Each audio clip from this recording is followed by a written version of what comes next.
Olá, meus amigos pesquisadores! Quem acompanha todos os vídeos aqui do canal deve ter percebido que já tem alguns dias que não faço nenhum vídeo. Isso foi devido a estar focado na conclusão ainda neste ano de 2022 da minha certificação em Egiptologia pela Universidade Autônoma de Barcelona. E para comemorar aqui com vocês a conclusão, fiz um vídeo especial sobre o Egito.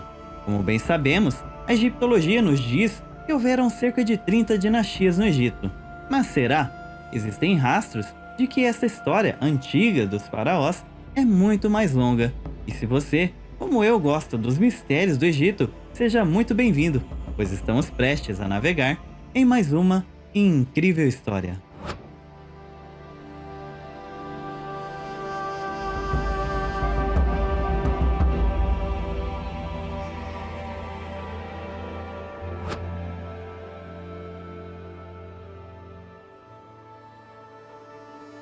Os egiptólogos descobriram algumas tradições religiosas do Antigo Egito, traduzindo os hieróglifos escritos na parede da Pirâmide de Unas, faraó da Quinta Dinastia, e dentro de algumas câmaras funerárias da Quarta Dinastia, desenterradas em Saqqara. Hoje nós conhecemos estas escrituras de tradição religiosa como o Livro Egípcio dos Mortos. Este nome lhe foi dado pelo egiptólogo prussiano Carl Richard Lipsius, porque os papiros que continham apareciam enterrados com os falecidos. Os egípcios o chamavam de Hau-nu-Peret-en-Heru, que significa fórmulas para sair durante o dia. São enunciados muito complexos e enigmáticos que compõem o notável livro religioso da época dinástica. Os textos mais antigos são artefatos de valor inestimável, na tentativa de entender as regras funerárias dos antigos egípcios. Ao mesmo tempo, eles são muito essenciais para relatar eventos que caracterizam o Zep-Tepi, ou primeira vez de Osíris. Para os antigos egípcios, a criação era uma doação dos deuses, como explicam as palavras dos textos antigos, por meio das quais os deuses estabeleciam uma conexão entre o mundo da matéria e as energias cósmicas. Os hieróglifos nos dizem o seguinte: no princípio era a água, e a deusa Nun infinita e atemporal, da qual surgiu o deus Atum. Então ele viveu no monte primordial, cercado por águas turbulentas. Atum gerou Shu, uma personificação do ar, e Tefnut, deusa da umidade, ar úmido, orvalho e chuva. Eles geraram Nut, deusa do céu, e Geb, deus da terra. Shu, Tefnut, Nut e Geb são deuses que representam os 4 elementos naturais básicos para os antigos egípcios. Diz a lenda que Nut e Geb estavam muito apaixonados e se abraçaram fortemente em um doce e eterno abraço.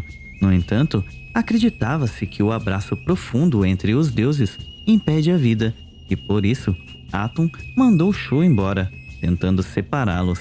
Nut e Geb geraram 4 deuses. Os antigos egípcios acreditavam ser as primeiras divindades a viver na Terra, ou seja, Osíris, Ísis, Sete e Néfitis.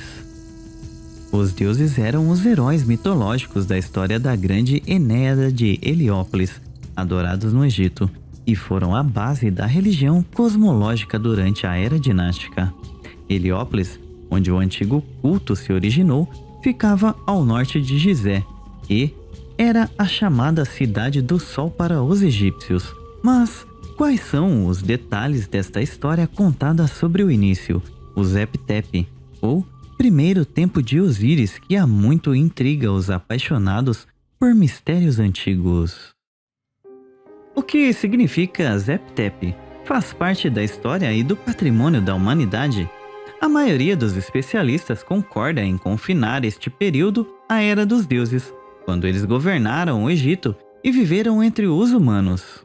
A partir do conteúdo de textos antigos desenterrados nas areias do deserto egípcio, podemos supor que a civilização nilótica viveu uma época de ouro, caracterizada por um progressivo desenvolvimento do conhecimento, tanto artístico como tecnológico. Documentos antigos inscritos por alguns escritores clássicos, como Maneto e Heródoto, são complementares em papiros antigos. Os historiadores clássicos viveram entre os escribas egípcios, tendo uma experiência pessoal de seus registros. Através das histórias dos escribas, tanto de Heródoto quanto de Maneto, eles foram capazes de dizer quando a Idade de Ouro começaria, mesmo que as informações fossem escassas e nebulosas.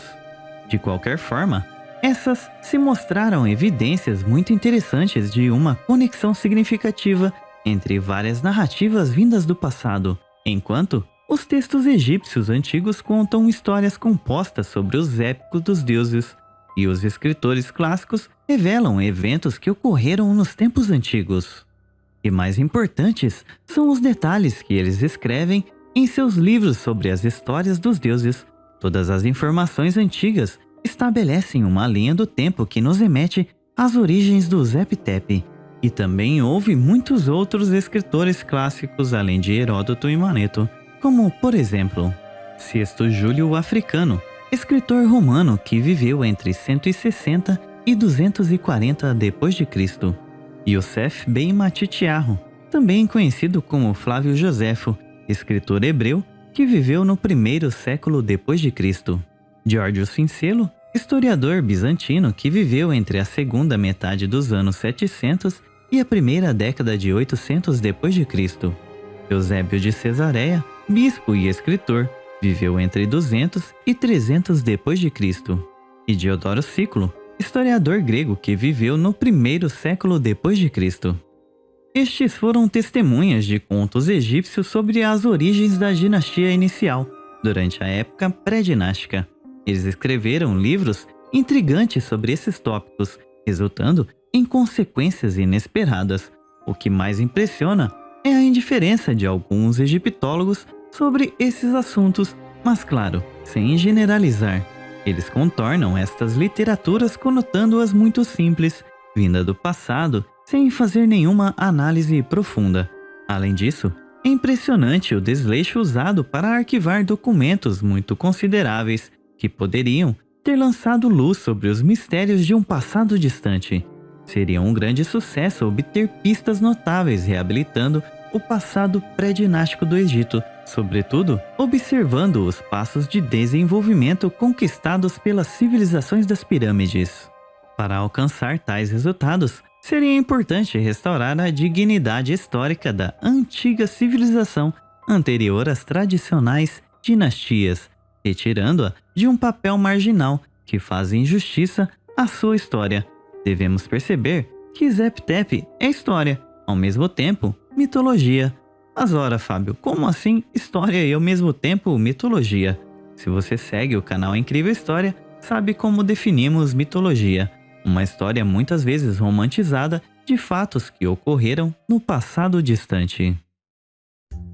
Nos últimos 2 séculos, alguns artefatos desenterrados por egiptólogos parecem testemunhar um passado obscuro que ainda não foi decifrado.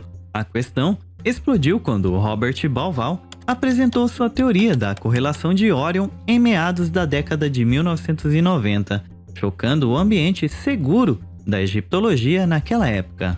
Suas suposições foram devastadoras e abriram uma janela para um tempo pouco claro durante 10.500 a.C., de acordo com sua teoria.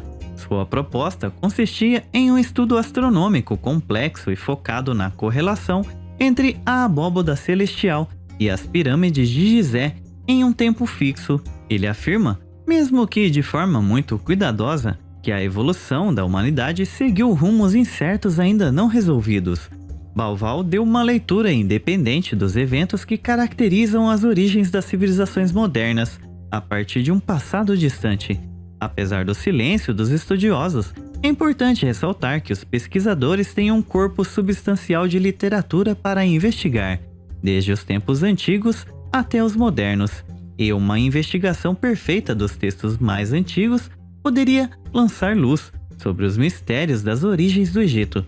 Infelizmente, alguns estudiosos, como sempre, digo sem generalizar, são insensíveis nessa atitude. É por isso que um dos documentos mais herméticos já encontrados no Egito, o chamado Cânon Real de Turim, ou Lista do Rei, é considerado sem valor por alguns acadêmicos, mesmo que seu conteúdo único possa desvendar o mistério mais intrigante do passado da humanidade. Os estudiosos arquivaram o Cânon Real de Turim muito rapidamente, afetando os estudos sobre as enigmáticas evoluções do Egito pré-dinástico e perdendo a chance de provar a existência de uma civilização perdida que construiu pirâmides por todo o planeta durante a época pré-diluviana. Em 1822, o egiptólogo italiano Bernardino Drovetti descobriu o misterioso documento perto da necrópole de Tebas, datada da 19ª dinastia, durante o reinado de Ramsés II, entre 1279 e 1212 a.C. Os escribas compilaram o papiro em hierático, um sistema de escrita cursiva usado no Egito e na Núbia durante o Reino Intermediário.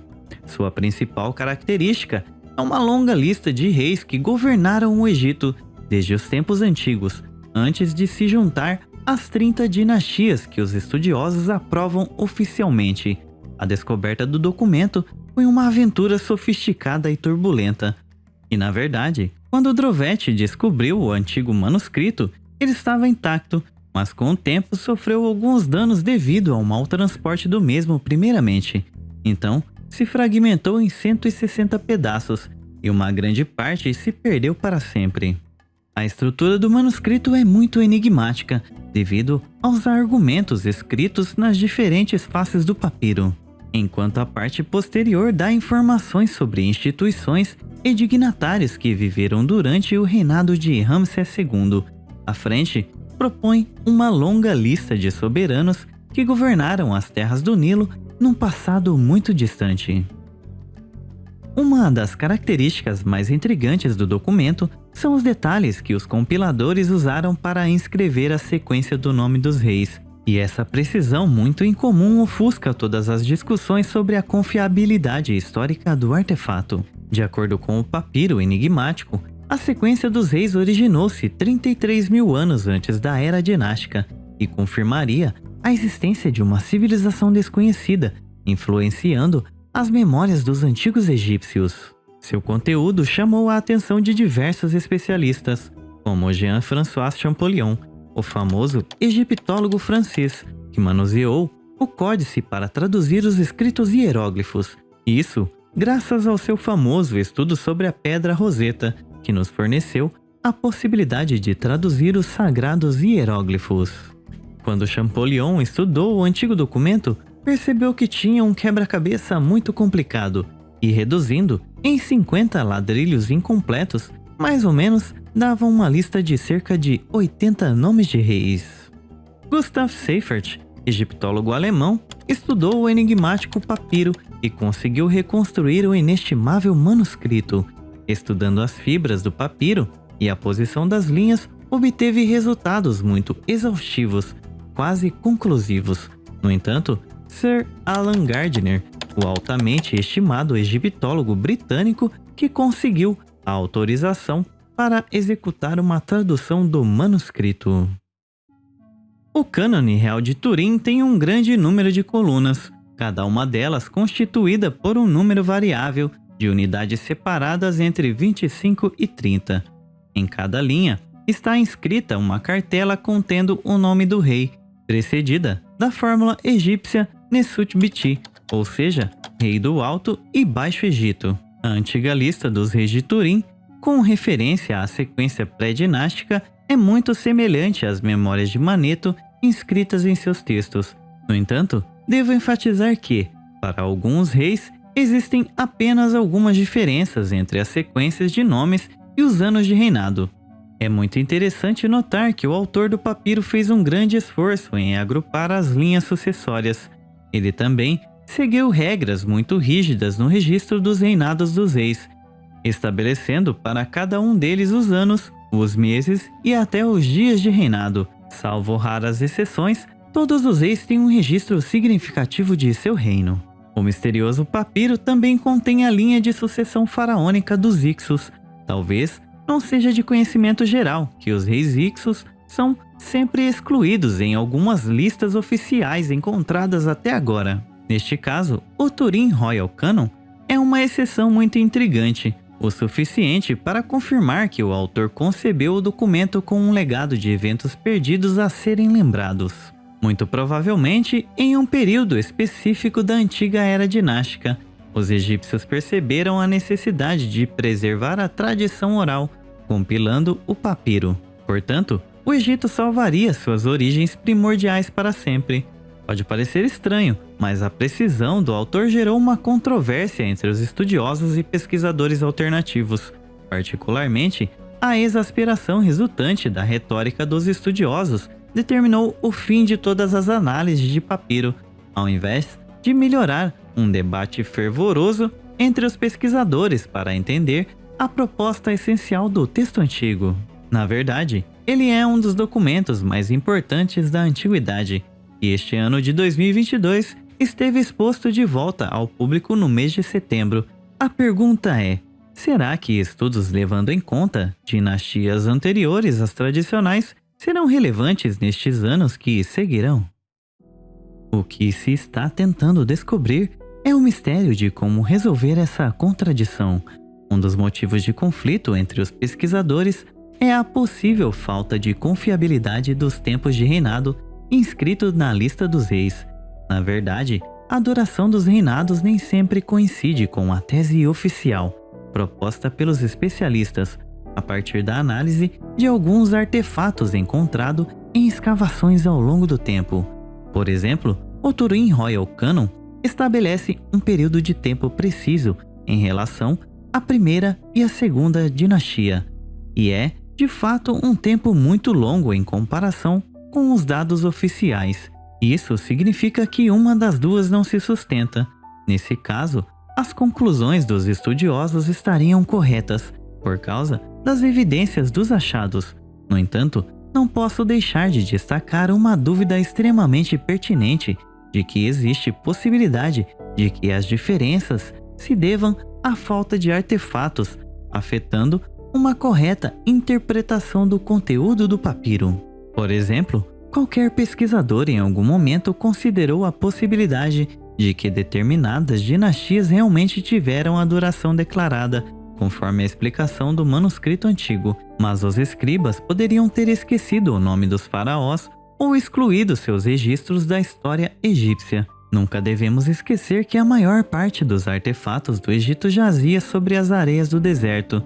Por isso, é importante ser mais cauteloso ao propor teorias precipitadas. Para abordar as deficiências e discrepâncias existentes, alguns egiptólogos preferem encerrar o debate, declarando que o papiro não é confiável, em vez de organizar investigações mais aprofundadas para descobrir os mistérios das cronologias dos faraós. Mas é claro, não posso ser injusto, pois isso não depende só do egiptólogo. Essas considerações referem-se às explicações de alguns estudiosos sobre o tempo de reinado dos faraós registrados no cânon real.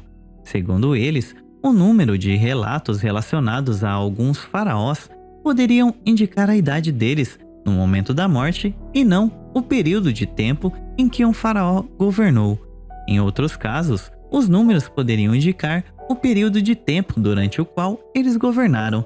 No entanto, essas conclusões não explicam por que o autor usaria diferentes sistemas de gravação, qualquer que fosse o faraó considerado.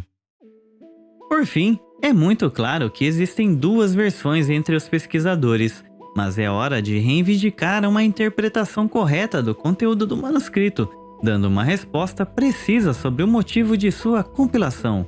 Segundo alguns egiptólogos, o Cânon Real de Turim tem um propósito educacional e cultural. Seu conteúdo é resultado da prática de cópia de um escriba, portanto, nada a ver com cronologias de reis ou preservação de memórias antigas. Portanto, as teorias dos estudiosos estão sujeitas a críticas, devido ao significado da palavra copiar. Na verdade, por sua própria natureza, uma prática de cópia requer o uso de uma fonte para se basear. Talvez o misterioso manuscrito fosse um relatório oficial redigido por dignatários dos faraós, por comissão real. Neste caso, podemos supor a existência de um local secreto onde foram preservados documentos classificados. Talvez um salão secreto, acessível em condições restritas a faraós e dignatários. Sabemos que existem especulações sobre o Hall of Records perdido, que muitos pesquisadores e mercenários estão procurando. Obviamente, são necessárias mais provas para quebrar o impasse da pesquisa. Portanto, pontos substantivos inclinam a balança em favor da confiabilidade do papiro. Uma delas são as complexas diferenças com a lista dos reis de Abidos, nos templos de Sete I e Ramsés II. De fato, olhando para as características da lista de reis gravadas nos templos de Abidos, notamos o objetivo de celebrar a linhagem divina dos faraós como legitimidade nas sucessões. Já o cânone real de Turim tem características diametralmente opostas, nenhum eu de celebridade dos faraós, mas apenas uma compilação cronológica e seu prazo indicativo. Claramente, o manuscrito tem uma função histórica de relembrar e celebrar as origens do Egito. Infelizmente, há muita confusão entre os pesquisadores, e talvez seja por isso que eles nunca puderam revelar a verdade sobre as origens da civilização egípcia. Que informações poderíamos aprender sobre o Zep-Tep se o manuscrito tivesse sobrevivido completamente até hoje? Dos fragmentos sobreviventes, foram registradas 9 dinastias pré-dinásticas, como, por exemplo, os Veneráveis de Mênfis, também os Veneráveis do Norte e os enigmáticos Shensuhor, os seguidores de Horus, que reinaram até a dinastia de Menés. Seu total de anos de reinado é de 36.620 anos. Segundo a história tradicional, não parece razoável sugerir a existência de sociedades humanas desenvolvidas em um passado muito distante. Alguns pesquisadores questionaram a confiabilidade geral dos artefatos danificados e o testemunho direto dos escritores antigos. Sua posição é uma enorme falha no caminho para as origens da civilização egípcia. E ao longo do tempo, as disputas dos estudiosos sobre os mistérios antigos afetaram a evolução da egiptologia, marcadamente achatada em posturas rígidas em demasiado. Sem medo de contradição, podemos assumir que a relação entre a egiptologia oficial e Zep-Tep é como duas polaridades opostas, nunca se atraem, mas sempre se repelem. Nas últimas décadas, as pesquisas sobre mistérios antigos seguiram cada vez mais rumos fixos, rejeitando todas as hipóteses aliadas à evolução histórica do chamado Primeiro Tempo de Osíris, e alguns egiptólogos afirmam que o Zep-Tep não é uma era histórica, mas mitológica. Também, alguns estudiosos despedaçaram todas as tentativas de desvendar a história do Egito pré-dinástico. Segundo eles, é um esforço inútil desaprovar ou debater. Tempos atrás, em meio a uma conversa sobre os eventos pré-diluvianos, John Anthony West propôs seu raciocínio, absolutamente digno, quando escreveu o seguinte: como se os egiptólogos contemporâneos soubessem mais sobre a história antiga egípcia do que os próprios egípcios antigos. Essa é a altura padrão da arrogância acadêmica. Como resultado, o conteúdo do Cânon Real de Turim, a lista dos reis de Abidos, a lista dos reis da Pedra de Palermo e os manuscritos de escritores gregos não são suficientes para atrair a atenção dos estudiosos sobre as indicações vindas das terras dos faraós. Isso seria suficiente para lançar luz sobre mistérios antigos, na minha opinião, analisando as pistas e artefatos para estabelecer com certeza uma civilização perdida realmente que viveu na Terra, influenciando a dinâmica da evolução da humanidade. Durante meu curso de egiptologia, pude perceber quão grande e imensa pode ser a história da África quando falamos sobre os mistérios de Gizé. As histórias de Maneto contavam sobre uma época obscura e misteriosa do Vale do Nilo, uma era passada durante a qual os faraós tinham um conhecimento da natureza que era perfeitamente surpreendente. Mas a quem o historiador egípcio se refere? Quem eram os faraós que governaram o Egito no passado distante? Será que é como falamos no vídeo da profecia de Tote, em seu diálogo com Asclépio, onde os deuses caminharam junto com a humanidade em um certo tempo. Infelizmente, os mistérios permanecerão assim por muito mais tempo, por falta de provas para desvendar os enigmas do passado. De qualquer forma, vale ressaltar a importância de algumas pistas indicando a época em que os fatos ocorreram. As histórias do historiador romano e bispo Eusébio de Cesareia são amplamente baseadas em 3 livros escritos por Maneto, sacerdote ptolomaico do culto de Serapis. Ele argumenta que o grande Enéada de Heliópolis iniciou uma série de dinastias que governaram o Egito por cerca de 13.900 anos. Depois disso, os semideuses, ou seguidores de Horus, governaram o Vale do Nilo por cerca de 1.255 anos. Então, uma nova descendência de faraós governou por cerca de 1.817 anos. Após esse período, 30 faraós governaram o Egito por cerca de 1.790 anos. 10 reis seguiram, governando o Egito por cerca de 350 anos. E, por último, o reino dos espíritos dos mortos governou por cerca de 5.813 anos. Segundo o escritor clássico, a soma total do período pré-dinástico é de cerca de 24.925 anos. Portanto, o total de anos é muito diferente do que sugere o Cânone Real de Turim, cujo total, conforme observado, é de cerca de 33.000 anos. Eusébio de Cesareia, propondo uma interpretação pessoal sobre a cronologia pré-dinástica de Maneto, abriu caminho para as modernas teorias da egiptologia sobre as origens da civilização egípcia. Portanto, nada mais é do que um truque, argumenta Graham Hancock em seu livro Digitais dos Deuses. Eusébio de Cesareia contorna as regras propondo que o ano civil, inscrito no cânone real, deveria ser considerado como um ano lunar, formado por 30 dias, e o que realmente consideramos como um mês, os egípcios o usaram para indicar um ano civil. Com essa proposta, o bispo católico reduziu todo o ciclo pré-dinástico para pouco mais de 2.000 anos, supostamente apagando a grande parte da história da humanidade. Ao mesmo tempo, ele praticamente serviu de bandeja às razões dadas pelos egiptólogos que continuam nos dizendo que nossas teorias nunca são comprovadas cientificamente. E as investigações relativas ao período pré-dinástico são um dever que não devemos abandonar se pretendemos descobrir a verdade sobre as origens da humanidade, uma civilização que construiu pirâmides em todo o mundo. Maneto propôs um ciclo de 38.000 anos, juntando a era pré-dinástica e dinástica. A proposta é muito importante, pois está totalmente de acordo com a época em que os monumentos de Gizé e o céu estavam perfeitamente alinhados a cerca de 36.400 anos antes de Cristo. Mas e vocês? O que acham sobre tudo isso? Digam aqui nos comentários tudo o que vocês pensam sobre todas estas informações. Se gostou do vídeo, deixe seu like para nos ajudar. E se ainda não for inscrito aqui no canal, inscreva-se e ative o sininho das notificações para não perder nenhum de nossos próximos vídeos. Quero deixar aqui a todos vocês um grande abraço, desejar muita paz e alegria e até a nossa próxima incrível história. Tchau!